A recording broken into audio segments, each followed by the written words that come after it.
السلام علیکم ناظرین، امید ہے آپ خیریت سے ہوں گے اور آپ آج اللہ کرے کہ آج آخری ہی روزہ ہو اور کل آپ عید منائیں۔ تو میں کل کے اخبارات میں وہ جو ہمارا مشہور زمانہ ایک نور مقدم قتل کیس ہے، تو اس کے جو ملزم ہے ظاہر جعفر، اس کو ملنے کونسلر رسائی ملنے کی وجہ سے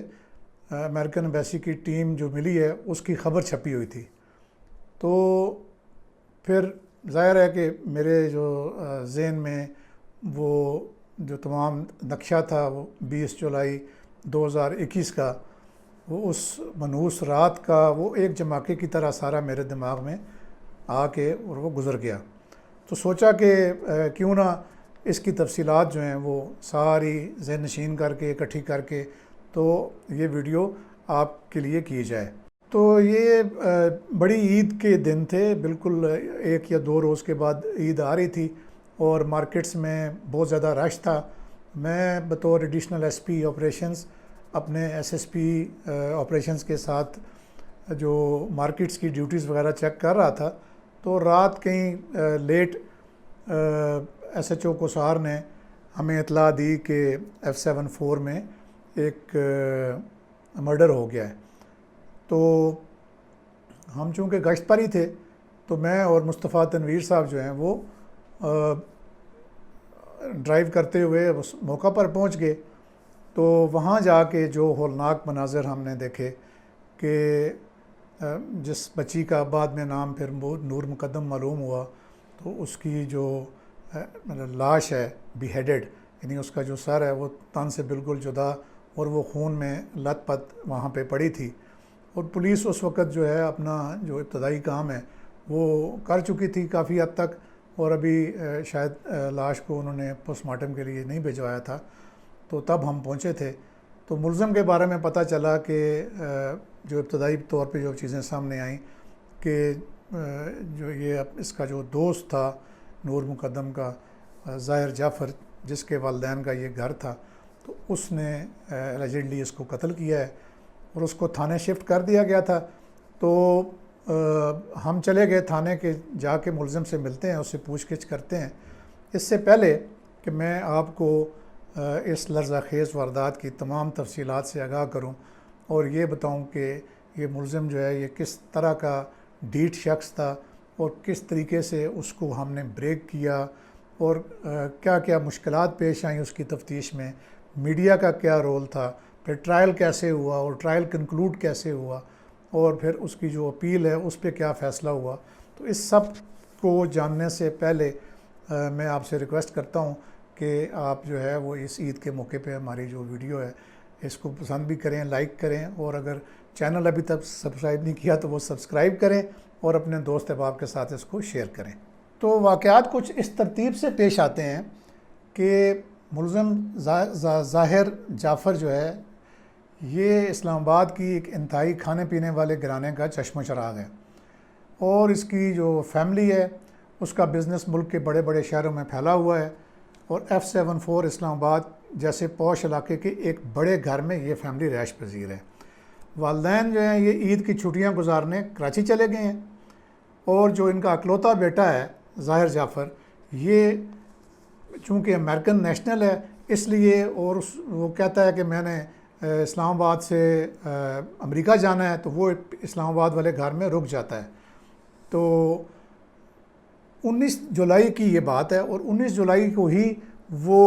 جو ہے اپنی دوست نور مقدم کو فون کرتا ہے کہ میں امریکہ جا رہا ہوں، اور پھر نور مقدم جو ہے وہ فوراً اس سے ملنے اس کے گھر F74 آ جاتی ہے۔ اچھا، وہ بچی گھر میں نہیں بتاتی کہ وہ کدھر ہے، چنانچہ جو اس کے والدین ہیں جو عید کا بکرا وغیرہ لینے کے لیے 19 کے دن کو وہ باہر گئے ہوئے تھے، وہ شام کو آتے ہیں، تو جب بچی گھر پہ نہیں ہوتی تو والدین فکرمند ہوتے ہیں۔ تو جو لڑکی کی والدہ ہے وہ اپنی بیٹی کو فون کرتی ہیں،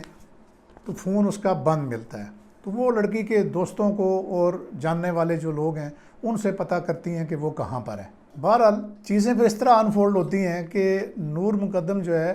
وہ سم ہاؤ والدہ کو کال بیک کر لیتی ہے، اور وہ بتاتی ہے کہ وہ دوستوں کے ساتھ لاہور جا رہی ہے اور 1-2 روز میں واپس آ جائے گی۔ تو والدین جو ہیں وہ بیچارے مطمئن ہو جاتے ہیں۔ پھر جو دوسرے روز یعنی 20 جولائی کو جو ظاہر جعفر ہے وہ دوپہر کے وقت نور مقدم کے والد کو از خود فون کر کے بتاتا ہے کہ نور مقدم اس کے ساتھ نہیں ہے۔ اب یہ چیز تھوڑی سی کمپلیکیٹڈ تھی کہ یہ ایسا اس نے کیوں کیا ہے، اور پھر رات کو پولیس جو ہے وہ نور مقدم کے والد کو فون کر کے بتاتی ہے کہ ان کی جو بیٹی ہے وہ اس کا قتل ہو گیا، اور وہ یہ کہ وہ تھانے آ جائیں۔ جو قسمت کا مارا ہوا جو والد ہے وہ تھانے آتا ہے، اور پھر اس کو موقع پہ لے جایا جاتا ہے۔ تو موقع پہ جا کے پھر وہ اپنی بیٹی کی لاش کو اسی حالت میں دیکھتا ہے جس میں پہلے میں نے آپ کو بتایا ہے، اور پھر ان والد کی جو بیان ہے اس کے اوپر جو ہے پولیس ایف آئی آر درج کر دیتی ہے، اور یوں اس بھیانک وقوع کی تفتیش کا آغاز ہوتا ہے۔ ایک طرف ٹی وی چینلز اور سوشل میڈیا پر طرح طرح کی خبریں چلنے شروع ہو جاتی ہیں اور اس پر تبصرے ہو رہے ہیں،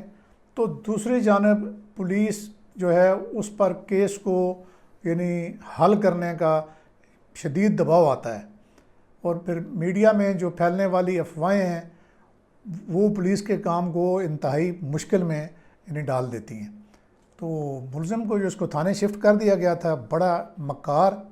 بڑا چالاک، اور اس کو یہ بھی پتا تھا کہ وہ امریکن نیشنل ہے، اور وہ پوچھ گچھ کے تمام حربوں سے آشنا معلوم ہوتا تھا، کیونکہ وہ بار بار یہی کہتا تھا کہ جب تک میرا وکیل نہیں ہوگا آپ میرے سے بات نہیں کر سکتے۔ اچھا، دوسری جانب جو ہے نا وہ ملزم کے والدین چونکہ وہ بہت بڑی بزنس فیملی ہیں، تو وہ ان کا میڈیا میں انفلوئنس ہے، تو ان کی طرف سے مختلف قسم کے جو فیلر ہیں وہ میڈیا میں چھوڑے جا رہے ہیں کہ جیسے یہ کہ یہ جو ہے بچہ جو ہے یہ اوائل عمری سے ڈرگس کا ایڈکٹ ہے، اور یہ کہ یہ جو ان کا اپنا ہی ایک جو ری ایبلیٹیشن سینٹر ہے اس میں یہ زیر علاج بھی رہا ہے۔ تو یعنی میڈیا میں ایسی فضائی بنائی جا رہی تھی جس سے یہ ظاہر ہو کہ یہ قتل عمد، جسے آپ کہتے ہیں نا کہ یہ انٹینشنل مرڈر نہیں تھا، بلکہ شاید ڈرگس کے زیر اثر اس نے کیا ہے، یا اس کی ذہنی حالت اتنی ٹھیک نہیں ہے، اور تاکہ اس کا جو فائدہ ہے اس کو جو کیس کے ٹرائل میں وہ ہو۔ تو پھر اسی طرح سے جو وقوع والے گھر پر جب جو عام جتنے گواہان ہو سکتے تھے کہ جن میں سیکیورٹی گارڈ اور مالی ہے، اور ان سے جتنی معلومات پولیس لے سکتی تھی، یا پھر جو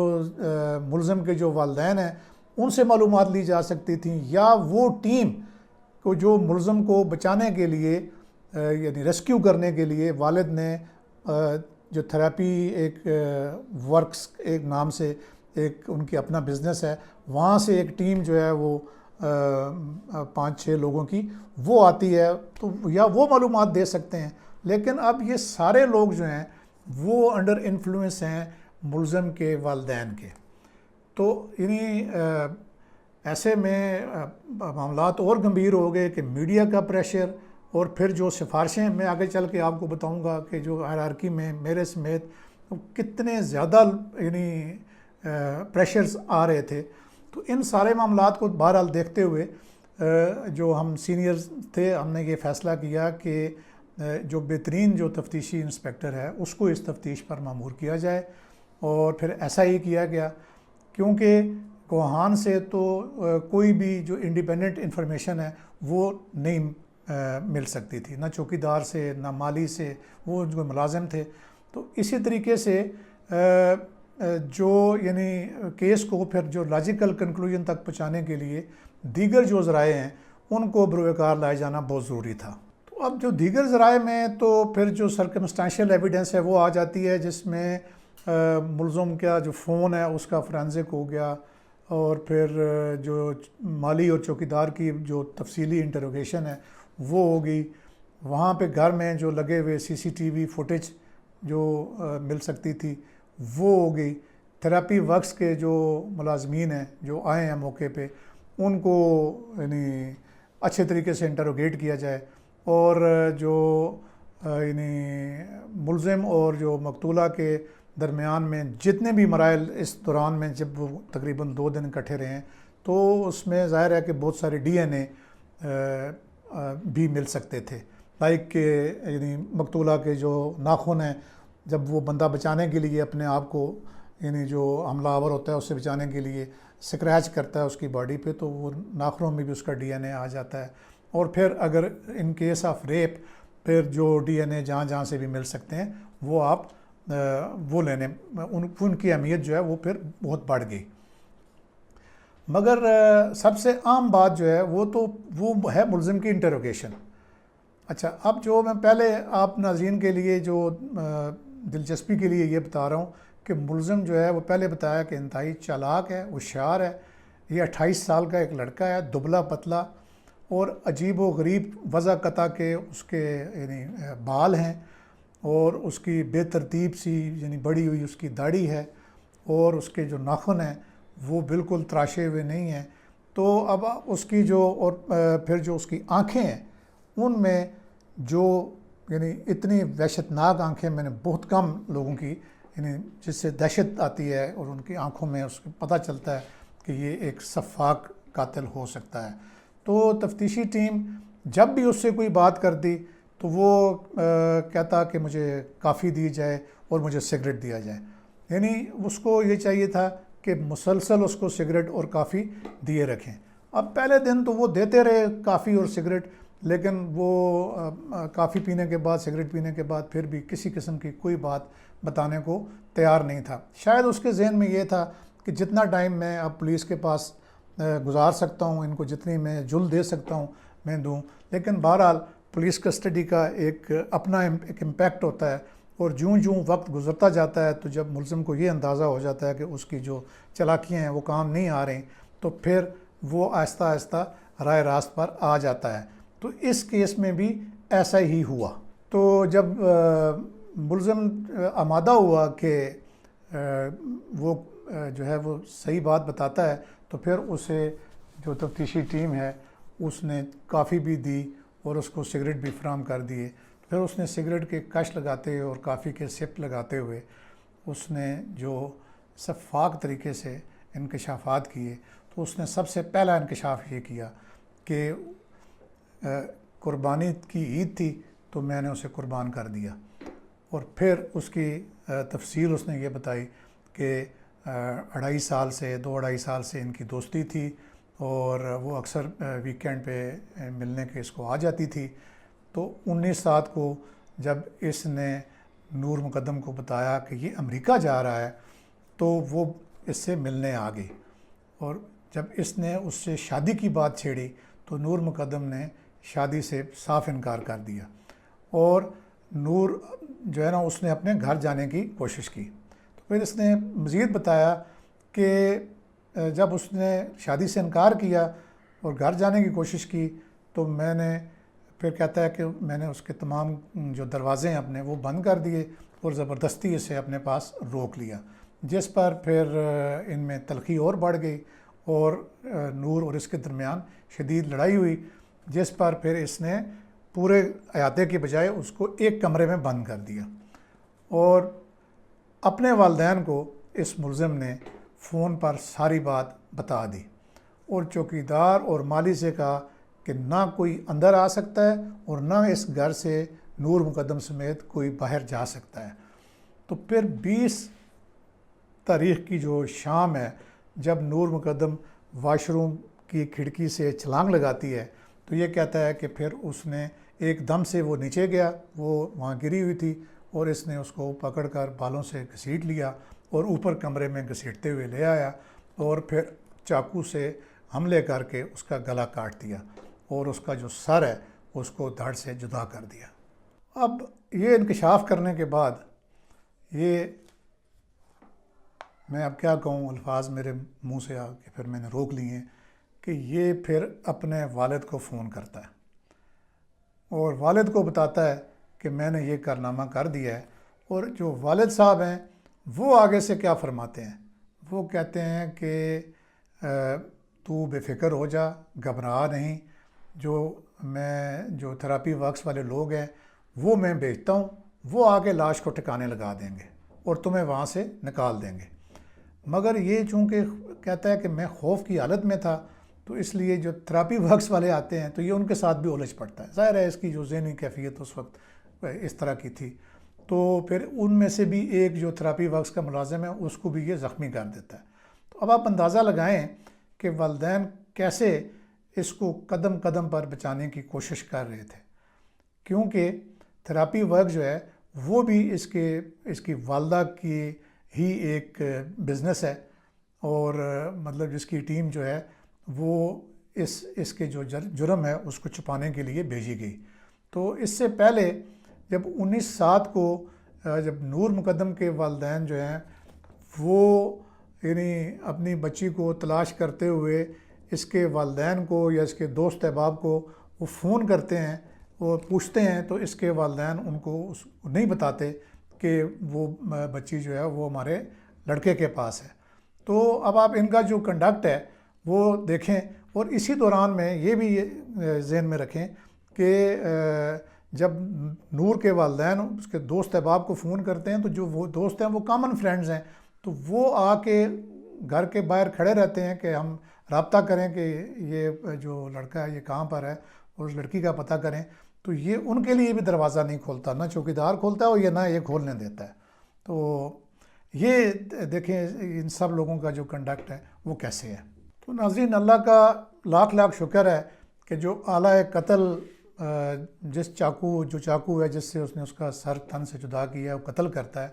اس پر اس کا ملزم کا جو ڈی این اے ہے وہ موجود ہوتا ہے، اور پھر جو مقتولہ کے ناخنوں کو جیسے میں نے پہلے بتایا میں بھی ملزم کا ڈی این اے پایا جاتا ہے، اور پھر جو ملزم کی جو اپنے والدین کے ساتھ مسلسل فون کا جو کال ریکارڈ ہے وہ، اور پھر ملزم کی جو قمیض ہے جو مقتولہ کے خون سے بھری ہوئی ہوتی ہے اس پر بھی وہ جو ڈی این اے ہے اور خون ہے وہ میچ کر جاتا ہے۔ اور اس کے علاوہ جو گھر کے اندر سی سی ٹی وی جو لگا ہوا تھا اس کا جو ڈی وی آر ہے وہ اس میں مقتولہ کے جو بھاگنے کی جو کوشش ہے جو وہ چھلانگ لگاتی ہے وہ ریکارڈنگ مل جاتی ہے، اور پھر اس میں ملزم اس کو پکڑ کر واپس لاتے ہوئے وہ اس فوٹیج میں دیکھا جا سکتا ہے۔ اور یعنی اس میں پھر چوکیدار بھی اس کو روکتا ہے مقتولہ کو باہر جانے سے۔ تو یہ تمام جو ایونٹس ہیں وہ سی سی ٹی وی فوٹیج میں ریکارڈ ہو جاتے ہیں، اور پھر اس سے بڑھ کے جب ایویڈنس اس وقت حتمی طور پہ یعنی مل جاتی ہے کہ جب جو اس کا جو فیس کا جو ٹیسٹ ہوتا ہے جس کو کوئی ویڈیو گرامیٹری ایسے کچھ کہتے ہیں وہ بھی میچ کر جاتا ہے، اور تمام جو ڈی این ایز ہیں، تمام جو بلڈ کے سیمپلز ہیں، تمام چیزیں جو ہیں وہ ملزم کو یعنی کے خلاف جو ثبوت ہیں ان کو پایا بالکل تکمیل تک وہ پہنچ جاتے ہیں۔ اچھا، چونکہ جو ظاہر جعفر کے جو ساتھ جو والدین ہیں اور جو اس کے تھراپی ورکس والی جو ٹیم ہے اور اس کا جو مالی اور چوکیدار ہے ان کا بھی جو کنڈکٹ ہے وہ تمام کا تمام جو ہے وہ پولیس کے پاس اس کی ساری ایویڈنس آ جاتی ہے۔ تو پھر مین ملزم ظاہر جعفر کے ساتھ اس کے والدین اور اس تھراپی ورکس والی ٹیم اور چوکیدار اور مالی کو بھی عدالت میں چالان کر دیا جاتا ہے، ظاہر ہے ان کو گرفتار بھی کیا جاتا ہے اور چالان کر دیا جاتا ہے۔ تو سیشن کورٹ جو ہے اسلام آباد کی وہ اس مقدمے کا ٹرائل جو ہے وہ کنکلوڈ کر لیتی ہے۔ اس میں چونکہ جتنے بھی ملزمان ہیں مین ملزم کے علاوہ ان سب کو بھی جو ملزم کی فیملی ہے جو کہ بہت طاقتور ہے اس کی سپورٹ حاصل تھی، تو جو ان کی وکلاء کی ٹیم ہے وہ بہت نامی گرامی وکلاء جو ہیں وہ اس کے ڈیفینس کے لیے ہائر کیے جاتے ہیں۔ اور الحمدللہ استغاثہ نے بھی چونکہ حکومت نے جو ہے وہ اس کا ادراک کیا تھا کہ اس کے لیے بھی پھر شاہ خاور ایڈوکیٹ جیسے بڑے جو لائر ہیں ان کی خدمات حاصل کیں۔ تو ناظرین آپ کو بتاؤں کہ پھر عدالت سیشن نے ظاہر جعفر کو دفعہ 302 تعزیرات پاکستان کے تحت سزائے موت اور نور مقدم کو ریپ کرنے کے جرم میں عمر قید کی سزا سنائی۔ تو جو مالی اور چوکیدار ہیں، ظاہر ہے کہ ان کا جرم جو ہے وہ اس کے بعد سنگین تر جرم ان کا تھا